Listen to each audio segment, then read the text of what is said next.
Hello friends, welcome back to my YouTube channel. आज की इस वीडियो में हम गुड मैनर्स के बारे में थोड़ा जानेंगे। जैसे कि हम सब जानते हैं कि छोटे छोटे बच्चों में गुड मैनर्स का होना आज के समय में बहुत ज़रूरी है। जैसे कि कुछ छोटे छोटे से शब्द होते हैं जो बच्चों को मालूम भी होते हैं। जैसे कि ये सब शब्द आप लोगों को पता भी होगा। अगर किसी से हम कोई चीज़ लेते हैं तो या फिर कोई हमें कोई चीज़ देता है तो हमें उसे थैंक यू बहुत ज़रूरी है बोलना, थैंक यू बोलना चाहिए। या फिर जैसे हमें किसी कोई चीज़ मांगनी है, हमें किसी से पेन लेना है या कोई भी चीज़ लेनी है, तो हमें वो चीज़ मांगने से पहले छोटा सा शब्द प्लीज़ ज़रूर जोड़ना चाहिए। या फिर जैसे हम कहीं जा रहे हैं, किसी को हमसे चोट लग गई या मैंने किसी को कुछ ऐसा बोल दिया जिससे वो उसको उस बात का बुरा लग गया, तो आप सभी बच्चों को उस चीज़ के लिए सॉरी शब्द का यूज़ जरूर करना है। तो चलिए ज़्यादा देर ना करते हुए शुरू करते हैं हम आज का क्लास। बच्चों, जैसा कि आप सभी जानते होंगे कि जब हम हिंदी में किसी भी व्यक्ति से बातचीत करते हैं और अगर वह व्यक्ति हमसे बड़ा है तो हम उसके आदर के लिए उसके नाम के आगे या कोई भी बात करने से के बाद जी लगाते हैं या बात करते वक्त आप शब्द का प्रयोग करते हैं। बट अगर हम किसी भी व्यक्ति से इंग्लिश में बात करते हैं तो हम हर व्यक्ति से, चाहे वह हमसे बड़ा हो या हमसे उम्र में छोटा हो, हम हर व्यक्ति के लिए यू शब्द का प्रयोग करते हैं। तो चलिए बात करते हैं ऐसे ही कुछ वर्ड्स के बारे में जो हमारी भाषा में हमारे अंदर गुड मैनर्स को शो करते हैं। जैसा कि आप बच्चों स्क्रीन पर देख ही रहे होंगे, कुछ वर्ड्स लिखे हुए हैं। तो चलिए इन वर्ड्स को हम एक बार पढ़ते हैं। पहला है प्लीज़, फिर आता है thanks, welcome, kindly, allow me, after you, sorry, excuse me, pardon, that is all right, it's my pleasure. तो बच्चों, इन सभी वर्ड्स को आप एक बार फिर से पढ़िए और इन सभी वर्ड्स को याद करिए। ये छोटे छोटे से वर्ड्स हमेशा हम अपने किसी भी वाक्य में जोड़कर अपने अंदर के गुड मैनर्स को शो कर सकते हैं। तो बच्चों, ज़्यादा देर ना करते हुए हम हर वर्ड के बारे में थोड़ा और जानते हैं। जैसे आप स्क्रीन पर देख ही रहे हैं, पहला मैंने लिखा है प्लीज़ और काइंडली। प्लीज़ और काइंडली शब्द का यूज़ हम हमेशा रिक्वेस्ट के लिए करते हैं। जैसे अगर हमें किसी भी बच्चे से पेन चाहिए होती है या किसी से पानी का ग्लास चाहिए तो हम क्या बोलते हैं, give me your pen. But अगर हम इसी सेंटेंस में प्लीज़ लगा के बोलें तो ये हमारा गुड मैनर शो करता है। जैसे कि हम बोल सकते हैं please give me your pen, या फिर हम बोल सकते हैं may I have your pen please. वही अगर जैसे मैंने पानी का आपको बताया, अगर हमें किसी से पानी चाहिए होता है तो हम बोलते हैं give me a glass of water. But अगर हम इसी सेंटेंस में प्लीज़ जोड़ दें तो हम ऐसे बोल सकते हैं a glass of water please, या फिर हम इसे कह सकते हैं give me a glass of water please. ये तो हो गया जब हमें किसी से कुछ चाहिए हो।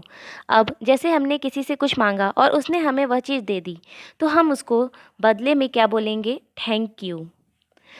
थैंक यू को हम कई तरीके से बोल सकते हैं, जैसे थैंक यू वेरी मच, या फिर हम इसे कह सकते हैं many many thanks to you. अब आप सभी को प्लीज़ और थैंक यू मतलब पता चल गया। बट बच्चों, अगर जैसे किसी को हमने थैंक यू बोला या हमसे किसी ने थैंक यू बोला तो हमें वहीं पर चुप नहीं हो जाना है। हमें उसके बदले उसको रिप्लाई देना है वेलकम। वेलकम वेलकम को हम कई तरीके से बोल सकते हैं, जैसे it's all right, it's fine, या फिर हम कह सकते हैं यू आर वेलकम। बच्चों, वेलकम शब्द को हम एक जगह और यूज़ करते हैं। जैसे अगर किसी ने हमसे कुछ चीज़ मांगी और हम उसे बदले में वो चीज़ देना चाहें तब भी हम वेलकम का यूज़ कर सकते हैं। जैसे तब हमको बोलना चाहिए येस यू आर वेलकम, या फिर वह चीज़ हम देते वक्त ये भी बोल सकते हैं विथ ग्रेट प्लेजर। बच्चों, अगर हम किसी व्यक्ति की कोई मदद करना चाहते हैं तो हम उस व्यक्ति से ये कहकर उसकी मदद कर सकते हैं, जैसे मे आई हेल्प यू, या फिर हम उसे ये भी कह सकते हैं अलाउ मी। दूसरा वर्ड है आफ्टर यू। बच्चों, आफ्टर यू शब्द का यूज़ हम किसी भी व्यक्ति को रास्ता देते समय कहते हैं। जैसे जब हम किसी व्यक्ति को रास्ता देते हैं तो हम नॉर्मली कह देते हैं फर्स्ट यू, लेकिन ये फर्स्ट यू हमें नहीं कहना चाहिए, ये गलत होता है। हमें हमेशा किसी को रास्ता देते वक्त सिर्फ आफ्टर यू का प्रयोग करना चाहिए। थर्ड है सॉरी या पार्डन। बच्चों, सॉरी या पार्डन हम तब कह सकते हैं जब जैसे हमसे कोई गलती हो गई हो या हमें किसी से माफ़ी मांगनी है, तो हम यह शब्द का यूज़ कर सकते हैं। तब हम चाहे तो सॉरी बोले या फिर हम पार्डन शब्द का यूज़ भी कर सकते हैं। फिर है एक्सक्यूज़ मी। बच्चों, एक्सक्यूज़ मी हम किसी से माफ़ी मांगते वक्त भी यूज़ कर सकते हैं। बट जैसे अगर कई लोगों के बीच हम बैठे हैं और हमें वहाँ से उठकर जाना है, तो हम एक्सक्यूज़ मी बोलकर उठ सकते हैं। बिना कुछ बोले उठना गुड मैनर शो नहीं करता है। इसलिए जब भी किसी व्यक्तियों के बीच से हम उठें तो हमेशा उठने से पहले हमें एक्सक्यूज़ मी शब्द का यूज़ करना चाहिए।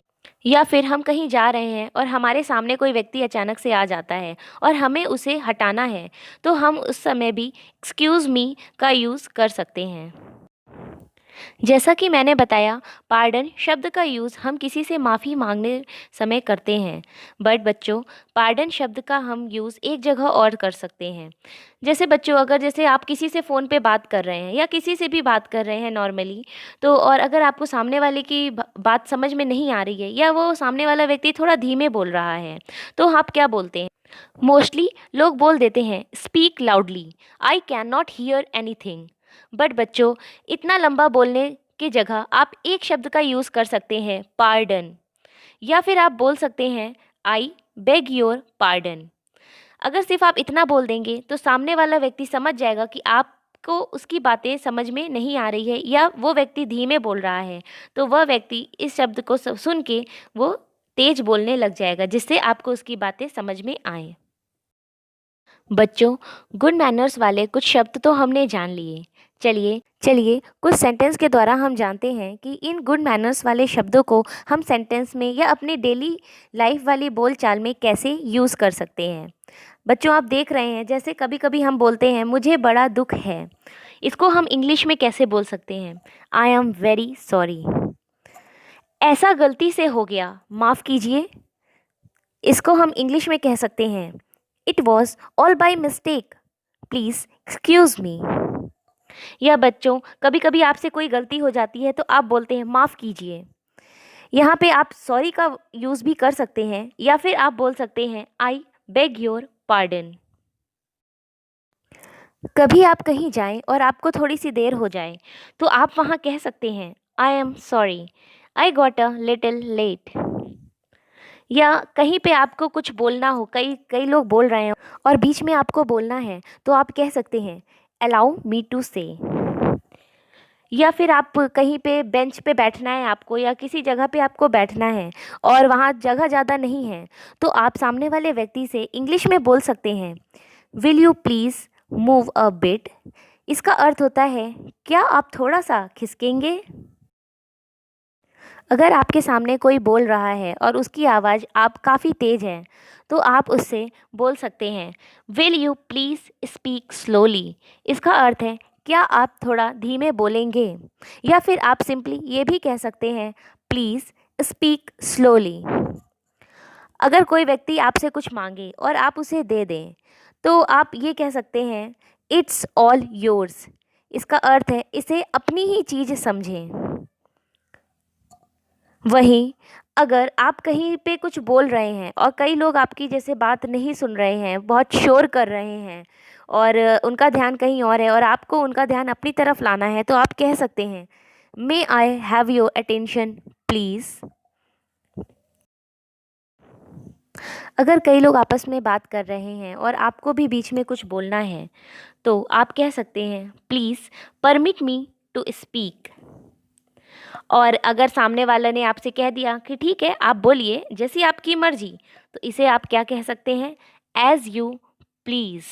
या इसका अर्थ होता है जैसी आपकी इच्छा या जैसे आपकी मर्जी।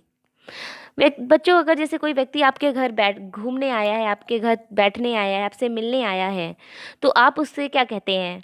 आइए, अंदर आइए, आराम से बैठिए। तो इसको आप इंग्लिश में भी ऐसे कह सकते हैं, please make your self comfortable. बच्चों, जैसे अगर कोई व्यक्ति कोई काम कर रहा है और आप बीच में जाके कुछ अपना काम करने लग गए जिससे उसे परेशानी हुई, तो आप उससे कह सकते हैं, sorry to have disturbed you. या फिर बच्चों, जैसे कभी क्या होता है कि हमने किसी को समय दिया होता है कि हम कल इस टाइम पर मिलते हैं, लेकिन हम नहीं मिल पाए अगर किसी कारण से, तो उससे भी हम इंग्लिश में कह सकते हैं, I am sorry, I could not make it in time.